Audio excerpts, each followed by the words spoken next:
Hello everyone, welcome to Madrid Pulse. You got source of latest news, events, and everything happens in heart of Spain.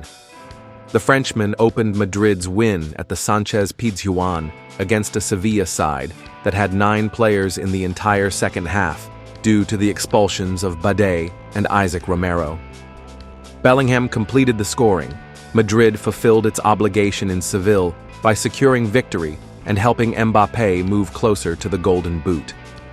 The Frenchman scored the crucial goal, his first, and sealed a match that also reflected Sevilla's season. But before continue, make sure you have already subscribed for getting more Real Madrid updates. Let's dive in. They were reduced to 10 men at the start, with half the stadium empty due to protests against the board and Valverde's sending off, and then to 9 at the start of the second half after a glancing save from Isaac. A portrait of a maddening season for a club that needs to start almost from scratch. With no significant incentives beyond the striker's individual award, it was expected to see an almost pre-season match. The Sevilla schism also contributed, with the absence of supporters' clubs during the first half in protest against the board. They didn't miss much. The most significant was Valverde's sending off for intercepting Mbappé's run into space. It was a minor issue, but Villarreal had Bailey sent off for the same reason in Vigo, so Busquets Ferrer upheld the referee's judgment. Sevilla reacted well to the situation. Gudelj dropped back, the team settled, and suffered little in the first half. Madrid was expected to show more offensive intensity after taking the lead. Despite the good direction of Luka Modric, tireless in the center, and some small touches from Arda, they failed to capitalize on the situation. However, they did have a very clear chance in the only connection between Modric and Mbappé. The Croatian served with his outside foot and Kylian burst forward, but he tried to finish with his inside foot, and it went wide. Caparros's team didn't give up on attacking the opposition half, especially through Suso, their best player.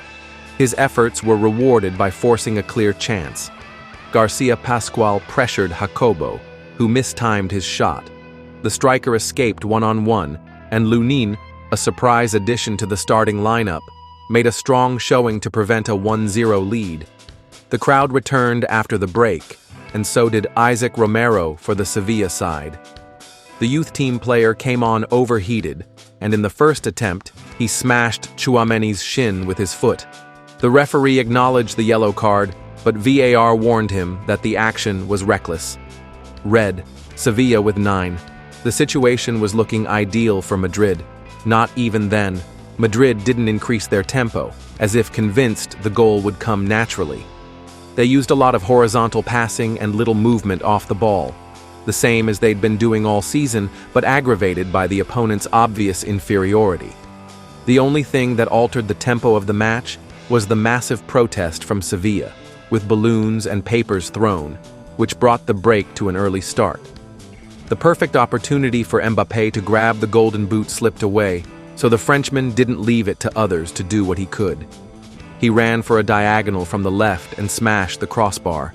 Ancelotti had already moved the bench, with youth players Victor Muñoz and Gonzalo on the pitch, and a loose ball was enough for Mbappé to cash in.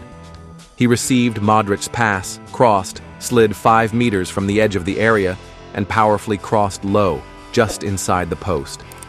A goal away from Gyökeres. No small feat in a year so disappointing, given the expectations generated by his signing. There was still time for the Sánchez-Pizjuán to give a proper farewell to Suso, the last witness to a glorious past, and for Madrid to secure victory with a superb move by the youth players, Victor Muñoz and Gonzalo, who finished off a shot from close range by Bellingham. The Englishman's final reward in a season that fell far short of expectations, both his own and the team's. Bellingham and Valverde react after Sevilla 0-2 Real Madrid. Real Madrid's Jude Bellingham was pleased with the team's 2-0 victory over Sevilla on Sunday night. Although the match did not carry much weight in terms of the league table, Bellingham saw it as a chance for the team to improve ahead of the FIFA Club World Cup, a tournament that has now become one of the club's top priorities. Speaking to Real Madrid TV, Bellingham made it clear that lifting the World Cup is a serious goal for the club after what he called a weak season. He said, "The World Cup is important. It's another title we hope to win. It's a dream shared by the team and the club." The English midfielder also praised the role of youth players Victor Munoz and Gonzalo in the build-up to his goal. "It was a great move from the two young lads, and I was in the right place to finish it," Bellingham explained. He added that while the win was good, there was still some disappointment because the team had hoped to be fighting for more trophies in the final games of the season. "It's a game that wasn't very important, but we need to improve on the last two matches. Happy with the win, but sad because we wanted to fight for titles in the final matches." Bellingham also had words of admiration for Kylian Mbappé, who scored for the fifth match in a row, bringing his total to 41 goals in his debut season with Real Madrid. "He's an amazing player and an even better person. We're lucky to have him at this club, and I hope he stays for many years," Bellingham said. Bellingham wasn't the only one reflecting on the result.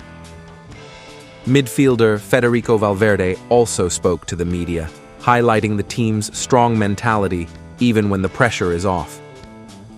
"It was a strange game since we had little at stake, but when you wear this shirt, you always play with pride," Valverde said. "It was important to win and keep collecting points." Valverde took a moment to praise both goal scorers and the efforts of the youth players. "The second goal shows how much the young players have worked.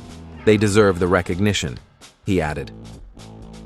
With just one league game left, Real Madrid's focus now shifts to ending La Liga on a high and building momentum for the Club World Cup, a title they are eager to bring home. "I'm really excited and proud to represent Madrid in this competition. We'll try to win it and give the fans another title," added Valverde. "I'm really excited and proud to represent Madrid in this competition. We'll try to win it and give the fans another title," added Valverde. Ancelotti sends a message to Jacobo Ramon and Gonzalo to play for Real Madrid. The Italian coach advises the youth players to work hard and have patience to succeed at Real Madrid, and names some examples. Carlo Ancelotti has sent a clear message to Real Madrid's youth players. After the match against Sevilla, the white team's coach spoke about the future of the young players who have had minutes in this final stretch of the season. The Italian was direct in the press conference. When asked what a youth player must do to stay in the first team, he didn't hesitate in his response. Ancelotti put forward the names of 3 locker room leaders from the last decade who rose from the youth academy. What does a youth player have to do to stay? Follow the example of Carvajal, Lucas, and Nacho, he assured. For the coach, succeeding at Real Madrid demands total commitment. You have to fight. Dreaming of making it is fine, but you also have to prove it every day. The demand at this club is maximum, he added. A clear message for Jacobo Ramon, Victor Munoz, and Gonzalo Garcia. All have participated with the first team at the end of this season. But the definitive leap is yet to be made. Ancelotti also had words for Raúl González. The Castilla coach has been essential in the training of these young players. Raúl has done a great job. He has had a complicated season due to injuries, but he has managed to bring out the best in the team and the players, he highlighted. The Italian positively valued the evolution of several names. Asensio has done very well. Now Gonzalo, Victor, and others can also take that step. It depends on them. Both Gonzalo and Victor and Jacobo Ramon have left good impressions, but they still need to convince the coaching staff and the future coach, Xabi Alonso, who will take over from Ancelotti for the Club World Cup. Everyone wants to seize every opportunity to stay in the first team. They know it's not easy, but also that the club values the youth academy. Real Madrid's history is full of successful examples formed at home. Now Gonzalo, Victor, and Jacobo have the challenge of following that path. Ancelotti has already set the roadmap.